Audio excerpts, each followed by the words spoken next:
Meus amados, na carta que o apóstolo Paulo escreve aos Romanos, no capítulo 12, ele fala de uma nova vida. Ele fala de uma mente renovada para uma vida transformada. E nós vamos falar sobre isso na mensagem de hoje. Graça e paz. Sou Lucimeire Rodrigues, com o programa A Bíblia para Todos. Louvado e engrandecido seja o nome daquele que vive e que reina para sempre em nossas vidas. Vou trazer uma mensagem para a edificação da sua fé no nosso Salvador, Jesus Cristo. E a mensagem de hoje está na carta que o apóstolo Paulo escreveu aos Romanos. Essa carta que o apóstolo Paulo ele escreveu quando estava em Corinto. O apóstolo Paulo permaneceu em Corinto por mais ou menos 2 anos, ali organizando a igreja, fortalecendo a igreja. Era uma igreja que cresceu, uma igreja muito carismática, mas uma igreja que também apresentava alguns problemas, e Paulo permaneceu ali em Corinto. E a igreja de Roma também estava ali crescendo, precisava do apoio de Paulo. A igreja de Roma não foi uma igreja fundada pelo apóstolo Paulo e nem pelo apóstolo Pedro, como muitas pessoas pensam. A igreja em Roma, ela foi fundada por prosélitos, que são pessoas pagãs que se converteram ao judaísmo e que provavelmente estava na festa de Pentecoste, aquela festa onde teve a descida do Espírito Santo. E também provavelmente foi no discurso de Pedro, porque quando Pedro foi batizado pelo Espírito Santo, ele fez um discurso e no discurso ele converteu 3.000 almas. E era uma época de Páscoa. Então a cidade de Jerusalém estava recebendo judeus de várias partes do mundo, e inclusive de Roma. Então alguns judeus ali se converteram ao cristianismo e levaram o cristianismo para Roma, e ali fundou a igreja. Então a igreja de Roma, ela foi fundada por prosélitos que estavam ali naquela festa, na ocasião, a festa de Páscoa, onde aconteceu o Pentecostes. E aquela igreja também cresceu e Paulo tinha um desejo muito grande de visitar essa igreja. Então, não podendo visitá-la, ele manda uma carta para a igreja. Quem recebeu a carta, quem ficou com a incumbência de levar a carta para os romanos, foi uma diaconisa chamada Febe. Ela servia na igreja de Cencreia. Cencreia é uma cidade portuária perto também da cidade de Corinto, talvez uns 8 quilômetros de distância, e ela que ficou na responsabilidade de estar entregando essa carta aos romanos. A gente tem essa referência de Febe, dessa diaconisa, bem logo aqui no capítulo 16, capítulo 16 da carta aos Romanos, capítulo 1, Paulo escreve bem assim: recomendo-vos, pois, a nossa irmã Febe, que está servindo a igreja em Cencreia, que foi a cidade que eu falei, que é uma cidade portuária, mais ou menos 8 quilômetros de distância da cidade de Corinto, onde Paulo estava, para que recebais no Senhor como convém aos santos e ajudeis em tudo que vos tiver a precisar, porque tem sido protetora de muitos e de mim, inclusive. Então, a gente vê aí o ministério forte das mulheres, No Antigo Testamento, a gente tem aí exemplo de Ruth, Débora, Esther, Noemi. E no Novo Testamento não é diferente o ministério crescente das mulheres, Maria Madalena, tem Lloyd e a mãe Eunice, Priscila e Eunice, Evódica e Síndique, e a gente vê aqui agora Paulo apontando Febe, O ministério das mulheres tem que ser um ministério aí crescente, forte nas igrejas. A gente respeita qualquer tipo de igreja, que mulher prega, que mulher não prega, enfim, mas o trabalho da mulher é muito bem feito, A mulher, quando coloca a mão no arado, ela faz muito bem feitinho o serviço, e a gente tem que reverenciar realmente o serviço das mulheres. Você veja que Paulo aí confiou a uma mulher uma carta aos Romanos. E a carta aos Romanos é um divisor de águas até na nossa vida, que foi através dessa carta aos Romanos que nasceu o movimento protestante. E nós somos frutos do movimento protestante. Então, se alguém perguntar, Lucimeire, que carta, eu quero ler uma carta, uma única carta de Paulo, que carta que eu leio? Eu vou falar para vocês, leia a carta aos Romanos. E Paulo tinha vontade de conhecer, de visitar a igreja em Roma. E essa passagem que ele mostra o desejo de conhecer a igreja de Roma, e é lógico, você pensa que você ir numa igreja e congregar e estar junto com pessoas que professam a sua fé, trocar conhecimentos, é muito importante, porque a gente tem que ver que Paulo era um missionário, era um pregador, Paulo era uma pessoa erudita, e com certeza ele queria mesmo estar com aqueles irmãos, mas ele estava esperando uma oportunidade de estar entre eles. Então ele fala aqui, logo no capítulo 1, no versículo 9, porque Deus, a quem sirvo em meu espírito no evangelho do seu Filho, é minha testemunha de como incessantemente faço menção de vós, os romanos. Em todas as minhas orações suplico que, em algum tempo, pela vontade de Deus, que me ofereça boa ocasião de visitar-vos. Então Paulo mostra aí a vontade que ele tem de conhecer, de estar junto aos romanos. Essa carta foi escrita em 57, mais ou menos, no ano de 57, aí da era cristã. E nós vamos ler o versículo 12, um versículo curto, mas que vai falar bastante com a gente, porque Paulo fala aqui no versículo 12 da transformação que a nossa vida tem que ter. E eu falo uma transformação ele está falando com uma igreja, então a gente tem que entender que são pessoas já convertidas ao cristianismo. Mas tem muita gente que se converte ao cristianismo, mas não consegue renovar a mente, não consegue ter uma transformação. Então Paulo fala aqui dessa transformação e como ela é importante para a gente viver o cristianismo, a gente precisa estar renovado, mente renovada e vida transformada. Amém? Então aqui capítulo 12, versículo 1, fala aqui, a nova vida. Rogo-vos, pois, irmãos, pela misericórdia de Deus, que apresenteis o vosso corpo como sacrifício vivo, santo e agradável a Deus, que é o vosso culto racional. E não vos conformeis com este século, mas transformai-vos pela renovação da vossa mente, para que experimentais qual seja a boa e agradável e perfeita vontade de Deus. Então aí ele fala aí, rogo-vos, pois irmãos, quando a gente fala rogo, eu rogo por alguma coisa, a gente não está usando um verbo imperativo, né? Faça isso, eu ordeno isso. Quando a gente fala rogo, é um sentimento assim de pedir incessantemente, mas pedir com humildade.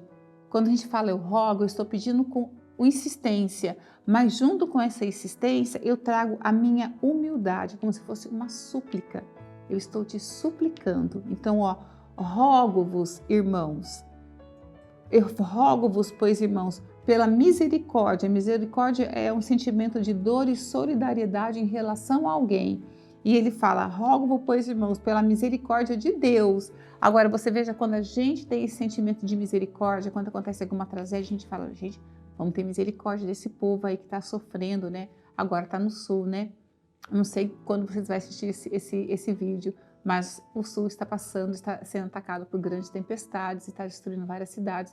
Então a gente fala, a gente tem que ter um sentimento de misericórdia e mandar donativos para lá, mandar algo para lá para alimentar aquele povo que está precisando tanto. Então a gente tem esse sentimento de misericórdia. Agora Paulo aqui fala pelas misericórdias de Deus. Agora você imagina o sentimento de misericórdia vindo de Deus. Se a gente consegue sentir isso, e isso é um sentimento tão bom, imagina quando esse sentimento vem de Deus. Pela misericórdia de Deus, que apresentei o vosso corpo como sacrifício vivo, santo e agradável a Deus.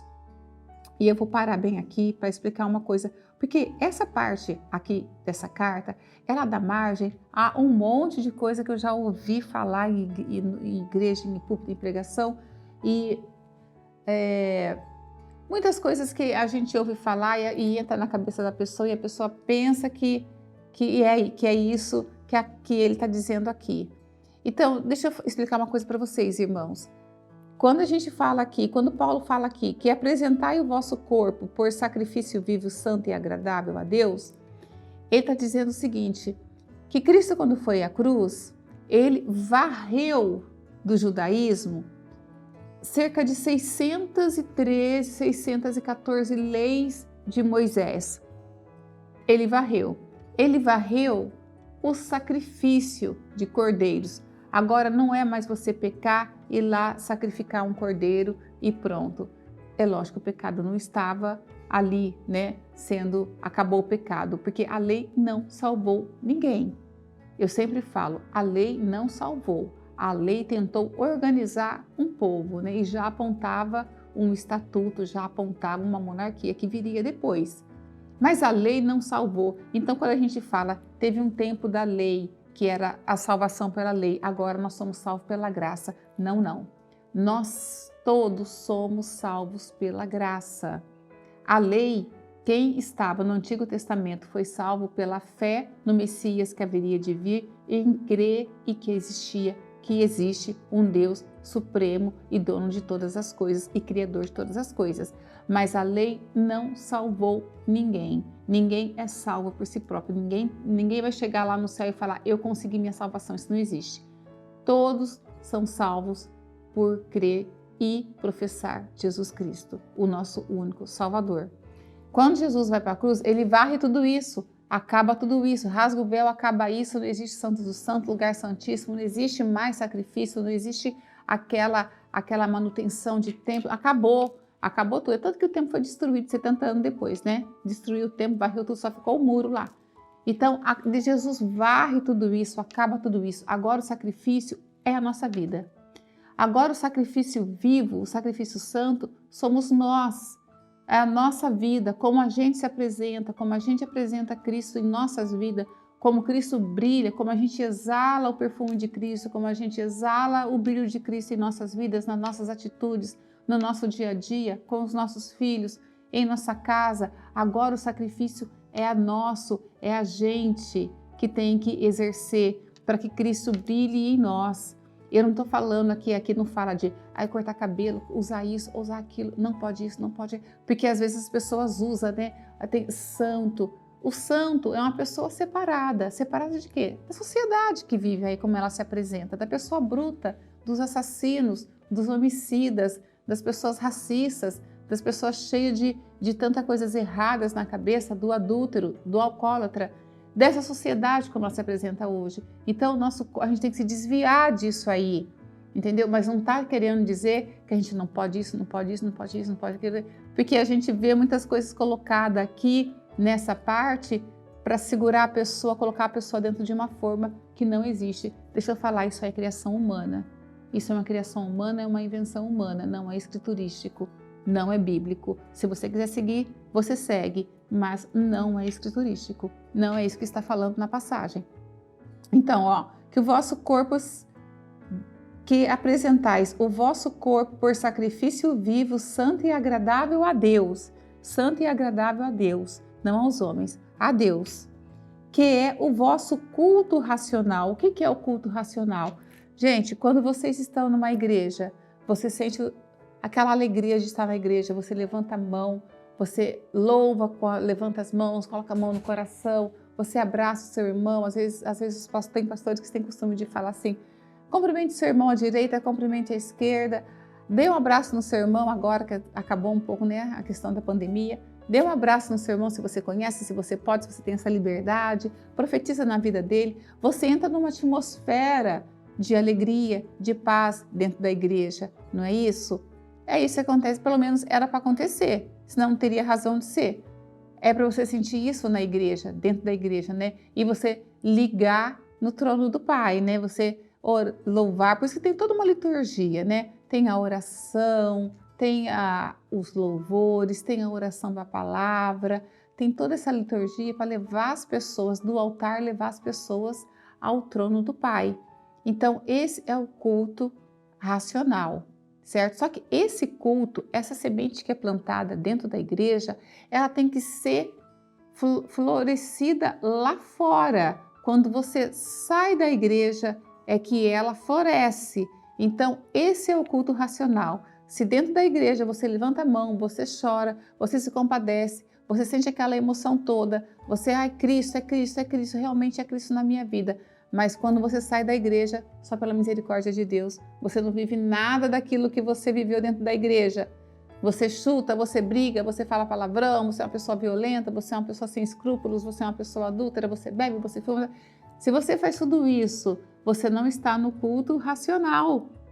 Não tem razão de ser. Se você na igreja sente isso e fora da igreja você é uma pessoa desse jeito, brava, nervosa, violenta, você quer ser valente em tudo, meu amado, não precisa nem ir na igreja, porque você não vai viver, você não vai florescer Cristo lá fora. O culto racional é o que você vive dentro da igreja, você vive fora da igreja. Esse é o culto racional. Se dentro da igreja você é uma pessoa, você é lindo, maravilhoso, as pessoas te veem, você parece um santo, e fora da igreja você não mostra nada daquilo, isso é algo irracional, você está perdendo seu tempo. Sabe aquele sacrifício de tolo? É isso, sacrifício de tolo.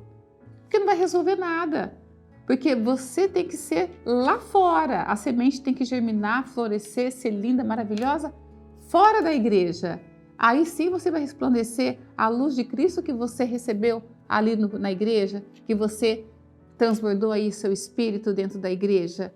Então é ali fora que você tem que ser uma pessoa realmente, dentro da igreja também, é lógico, mas é lá fora que você vai ser provado, é lá fora que você vai ser tentado, então é lá fora que você tem que enfrentar isso aí, é lá fora que vai brilhar o seu sacrifício, que está falando aqui na mensagem. Transformai-vos pela renovação da vossa mente. Deixa eu ver aqui.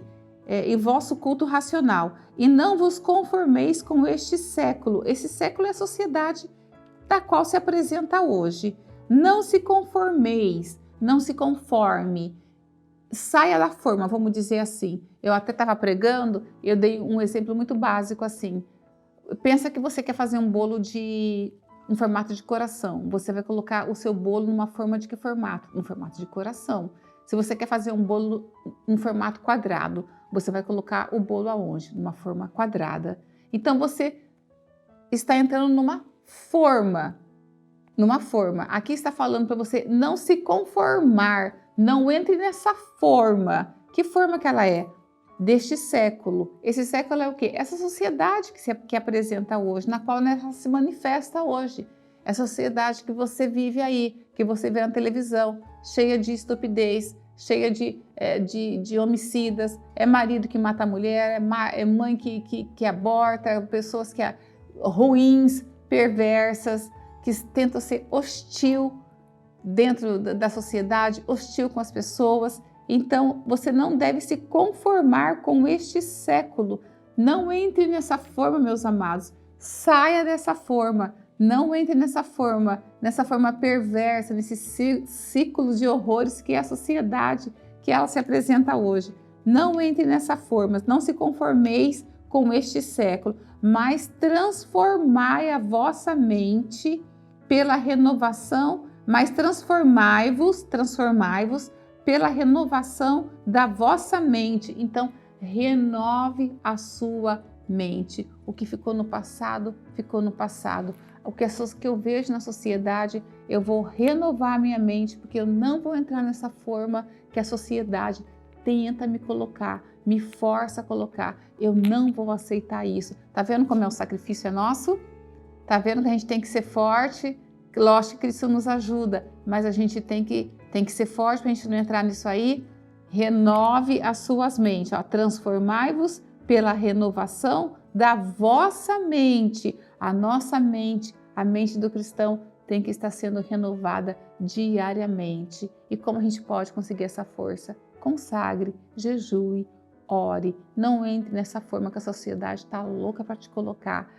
Está louca para fazer você aceitar tudo. Comer essa comida podre aí que se apresenta.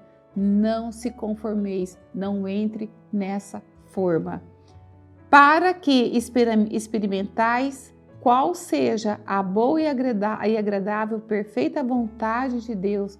Quando você exerce isso, quando você se transforma, renova a sua mente para transformar, você entra na agradável e perfeita vontade de Deus que Ele tem para a sua vida. E eu posso falar para vocês que Deus só tem coisas boas para a nossa vida. Deus não tem prazer que ninguém se perda. Deus tem salvação e tem perdão para todos, mas para você entrar nessa boa e perfeita, agradável de Deus na sua vida, renove a sua mente e seja transformado.